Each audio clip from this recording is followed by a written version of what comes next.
আসসালামু আলাইকুম। আজ আমি শোনাব সততা আর আল্লাহর উপর ভরসার একটি ইসলামিক গল্প। এক গ্রামে একজন সৎ ব্যবসায়ী ছিল। সে খুব পরিশ্রম করে দোকান চালাত। একদিন দোকান বন্ধ করে বাসায় ফেরার পথে খেয়াল করল তার পকেট থেকে টাকা হারিয়েছে।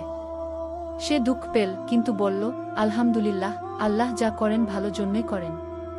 পরের দিন দোকানে বসে থাকা অবস্থায় এক গরিব ছেলে এসে বলল, চাচা, আমি আপনার টাকাটা পেয়েছিলাম, কিন্তু ভয় পেয়েছিলাম, তাই বাড়ি নিয়ে গেছিলাম।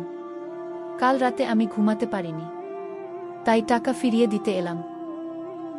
ব্যবসায়ী হাসলেন এবং বললেন, বাবা, তুমি সত্য বলেছ, এটাই আমার জন্য সবচেয়ে বড় টাকা। ঠিক তার কিছুক্ষণ পরেই এক ধনী গ্রাহক এল। অনেক জিনিস কিনল এবং ব্যবসায়ী হারানো টাকার 10 গুণ লাভ পেল। ব্যবসায়ী চোখে পানি নিয়ে ভাবল, আমি যা হারিয়েছি আল্লাহ তার থেকে অনেক বেশি দিয়ে দিলেন। সততা ও ভরসা আল্লাহর বান্দার সবচেয়ে বড় শক্তিগু।